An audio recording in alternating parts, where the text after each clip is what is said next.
High-carb diets do not cause insulin resistance. Now, I started recommending low-carb diets for my clients for weight loss in 2002. After all, carbs elevate blood sugar and insulin, so restricting them for weight loss, reversing insulin resistance, makes sense, right? All seemed like a logical concept. Great way to approach it.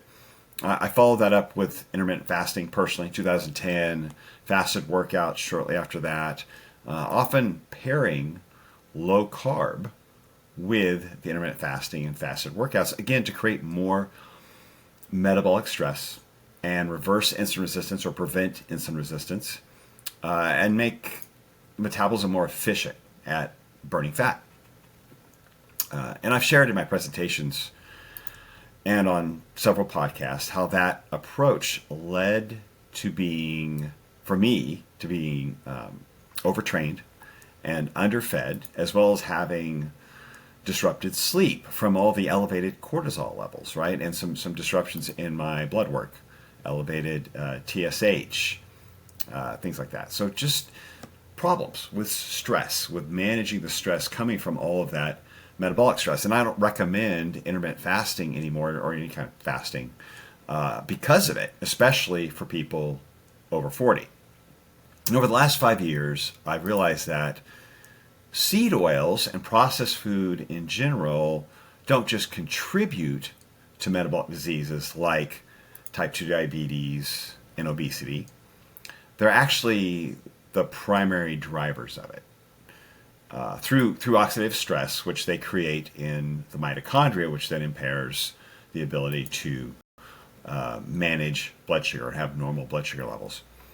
And we have over 9,000 years of recorded history of humans cultivating tubers and rice as a primary fuel source, and even raising grains or harvesting grains, hunter-gatherer, so the gathering of grains to make bread. But with no history of metabolic disease or an epidemic of metabolic disease where it was like impacting the entire society like it is in the U.S.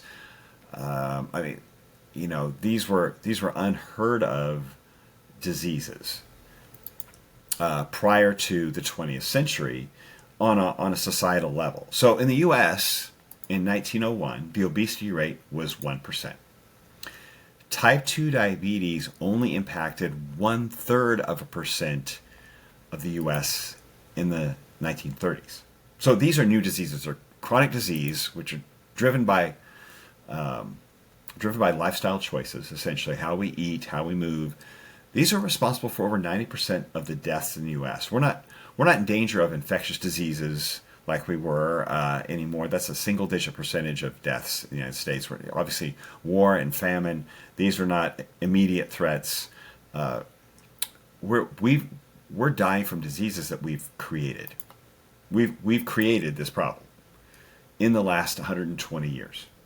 And it correlates very closely with the introduction of processed food into our food system. Whole food carbs may reveal the insulin resistance and the other symptoms of disease, like the elevated blood sugar, the out of control or the poorly controlled metabolism of glucose, but they don't cause it. Although, you could say it's probably a good idea to limit them while in the process of reversing insulin resistance, or is it? There are so many recorded examples of low-fat and even low-protein and high-carb diets used in studies for weight loss and reversing insulin resistance effectively, very effectively. One of the most well-known is the rice diet from the 1940s, or started in the 1940s by Dr. Walter Kempner. It was a 2,400 calorie diet, so not a low-calorie diet at all, but a 2,400 calorie diet of white rice, primarily white rice with some fruit and fruit juice thrown in there. Essentially 90% carb, about 5 to 10% protein from the rice, and about 3% fat, which also would come from the rice and maybe some of the fruit, but no animal foods at all. Now, it was originally developed, this program was developed, it was at Duke University, by the way, it was developed to reverse the high blood pressure of a number of people who, I mean, this was before they had medication for hypertension. So these people were basically predicted to have about 6 months to live, maybe a year. But high blood pressure was a death sentence before medication. And so this was developed to reverse the high blood pressure and some levels of kidney disease, which goes hand in hand with high blood pressure. It was a kidney disease. He treated about 18,000 patients for primarily blood pressure and kidney failure, and reversed the disease in 2/3 of them with the white rice diet. Now, he used a lower calorie of this white rice diet to treat 106 obese patients who overall lost an average of 140 pounds. Those weren't the stars, that was the average. Of 106 people, 140 pounds, about 140 pounds was the average weight loss.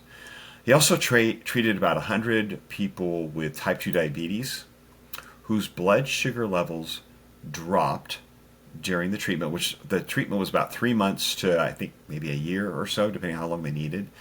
But their blood sugar levels dropped while also reducing their need for insulin, reducing their insulin medications. So this dietary treatment continued at Duke, the white rice diet, or the rice diet, for about 70 years after he started this until the early 2000s. So now you could say, well, that doesn't sound sustainable. Is the rice diet sustainable long term?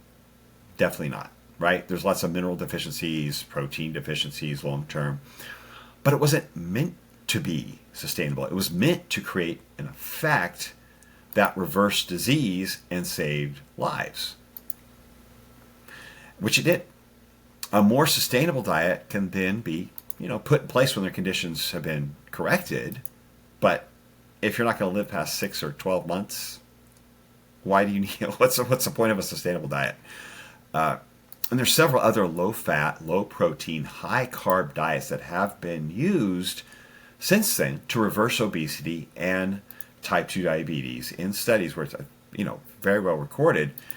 And when we look at the diets of indigenous cultures all over the world, ones who have not started eating the industrial diet or don't eat processed food, essentially they still eat their traditional diet, it's well recorded.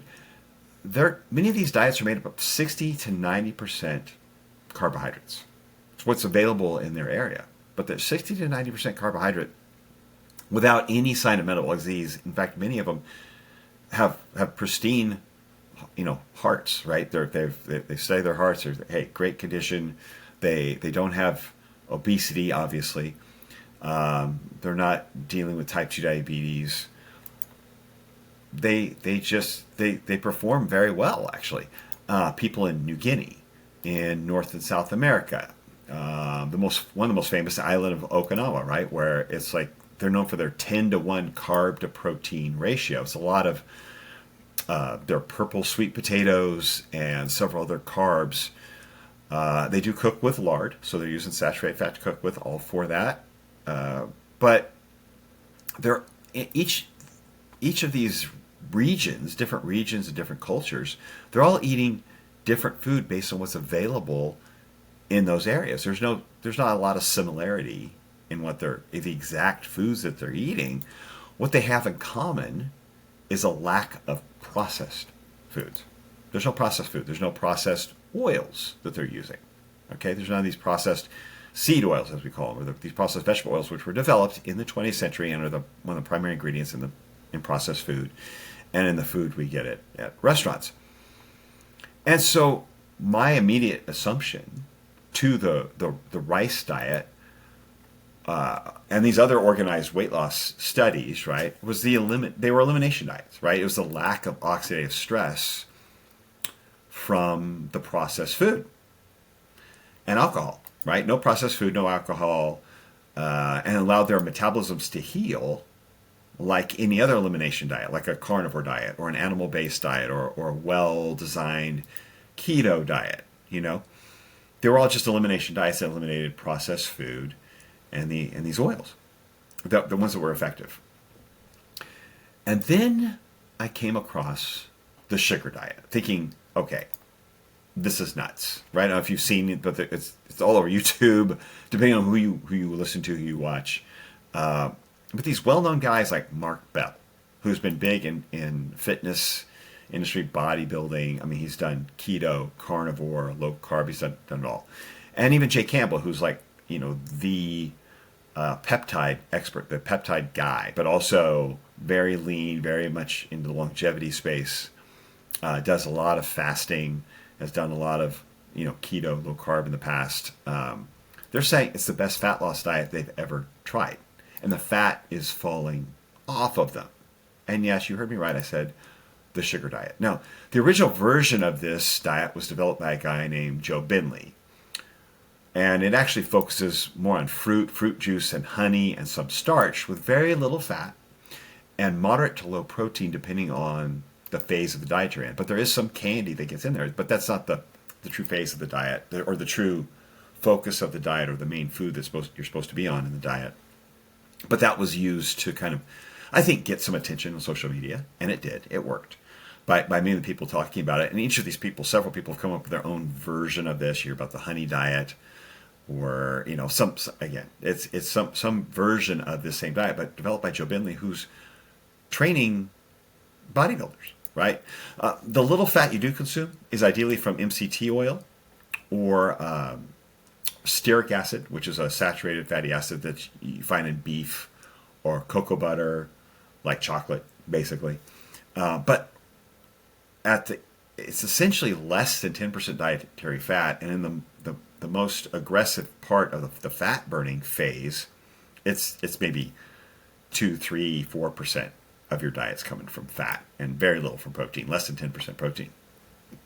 Now, when I read up on Joe's original plan, again, he uses this to get bodybuilders ready for competition, right? Get super lean as part of their prep, right?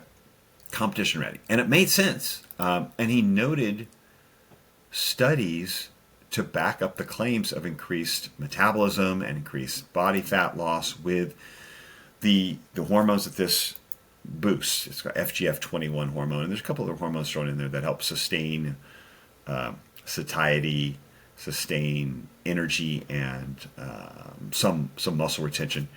But I mean, I listened to a lot of videos on this, read his book, and my wife and I decided to try it. And we actually saw fat loss in the first week. I mean, it was visibly noticeable, not just on the scale, but on our bodies. And my muscle glycogen filled up initially, like, you could tell I'd been maybe a little under fueled, but it was like all of a sudden I had this pump, right? And then my waist got leaner. Abs were more pronounced. Love handles and the low back fat really started to get smaller the 4th or 5th day or so into the more aggressive phase of this diet. And my wife also lost size around her waist and her hips, while her arms and legs got noticeably leaner. So it was significantly burning fat, taking fat off of our bodies right away. We're now about 6 weeks into following this diet, in and out of the phases, different phases of it, and doing it a little differently. Like, I'm a little more aggressive than she is because of what she feels, at some point it starts to kind of create some stress she's not comfortable with, so she phases out. So you can make it your own on some level, but in addition, in that 6 weeks, we each had some travel. We've had some travel together and separately that add up to about 7 to 10 days off plan within that 6 weeks, where we're eating at restaurants, you're staying at a hotel or an Airbnb. You're doing what you have to do when you travel, doing the best you can, but certainly not on this plan. And it's still working. I'm down about 4 pounds, significantly leaner, while holding, I think, more glycogen in the muscles. My wife is down about 10 pounds, primarily around the waist and hips. Again, and understand this, we're in our mid-50s. So this is not like Easily done. To adjust. My diet was quite healthy. It was I thought on track. I thought it was healthy. On track, and it was healthy, but I was just carrying a little, probably at a 12 or maybe 12-ish, maybe 13% body fat. So not an unhealthy level of body fat at all. Comfortable with eating healthy, eating what I think is healthy, balanced diet. And in doing this, definitely tracking down. I'm seeing how I can track down maybe below 10. About 3 weeks into it, I was in Florida. I was down in Miami and had a DEXA scan done, which I posted about. And I was at that point, the DEXA scan had me at 10.5%. So I don't know. You can't do DEXA scans too close together. Otherwise, I would. But I did have a scan when I started the diet. I'm going to do another scan in a week or so to see where that particular machine, which is not as accurate as a DEXA, has me. So I'll give feedback on that. But it should show, based on its parameters and how it's programmed, what it picks up as my fat loss. And so it's a little bit of bioimpedance and other things in there. So, but using the same machine, see what it detects as what my fat loss and muscle or lean mass retention is. And that'll be interesting. I'm going to do that again next week. Would be about maybe 7 weeks in to this. And I think that'll be very telling, but there's definitely been a fat loss around the midsection. And again, I forgot to mention, when we do this, we're not trying to restrict calories or how much we eat. The focus is more on what we eat and when we eat it. Satiety is typically hit pretty well before reaching maintenance calories for me, and I think it's true with my wife as well. And true for a lot of people who I'm hearing talk about it. They don't get anywhere near maintenance calories. Other people are eating more because, their studies are showing this, and this is what the people are experiencing. The metabolic rate on similar diets to this and on this diet seems to be increased. So you get a higher metabolic rate rather than what often happens with the diet. We have a lower metabolic rate or a lower thyroid as the body's adapting to it. And that increased metabolic rate is driven by the dietary fructose along with very low protein. So you need the environment of low protein or low BCAAs, low branched chain amino acids, leucine, isoleucine, and valine, right? The ones that drive muscle, or mTOR, right, and muscle growth. Collagen and some gelatin, fine. Those proteins don't interfere with it. But the low protein and the higher fructose drive the hormone, which drives the fat burning, as well as the extremely low fat, which drives the breakdown of the stored body fat. Again, you could say it's not sustainable. Yeah, it does have phases that allow for refeeds, so the refeeding of nutrients between the phases of increased fat burning to make it more sustainable over time. In other words, you come in and out of the protein, from low or very low protein to a little more protein to increase nutrients, as well as other, maybe a little more fat on those phases. And then you come back in. That does make it a little more sustainable long term to keep leveraging the more extreme or increased fat burning phases. But overall, no. Again, it's not meant to be sustainable. It's meant to be effective.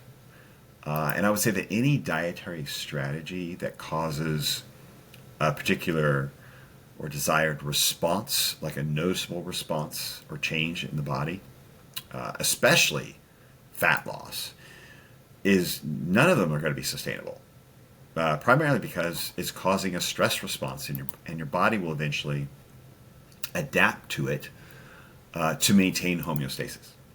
And when it does, you'll lose the initial benefits of the fat loss and be left with probably some of the risks or negative adaptations, like reduced thyroid, reduced metabolic rate, elevated stress hormones, being cortisol, adrenaline, glucagon, reduced testosterone, and disruption of some other hormones, right? That's pretty typical with diets where fat loss happens. This kind of response is well documented, and I've seen it with clients and hear about it online frequently with very low carb diets, right? And you've probably seen it or experienced it yourself. It's just part of it. It works well at first, and till it doesn't, and then people are stuck and wondering what they did wrong or should they do it harder. And really, they've just run out of steam on the impact of change or shock to the body, because the body adapted. The body's smart. The body adapts. The body tries to reach homeostasis. I experienced it personally, as I mentioned before, when I was combining so much intermittent fasting, fasted workouts, and low carb. And even with understanding this, I'm still in shock. It's motivated me to dig deeper on my understanding of glucose metabolism and what impairs it. And it's turning what I thought I knew over the last 20 years of my training career on its head. 20, almost 25 years, really. I was wrong. And it really shows how important it is to remain intellectually curious and not get caught up in a particular strategy, but keep focus on the desired outcome, whether that's weight loss or overall health, longevity. It's about the outcome, not the strategy you're using to achieve it. And you got to understand that sometimes your strategy has to change, or often has to change, especially with the greater the effect, the more it needs to change, and the more you need to be ready to change. I'll have more to say about that overall in coming videos. And I'll include some of the links to some of the information I shared below.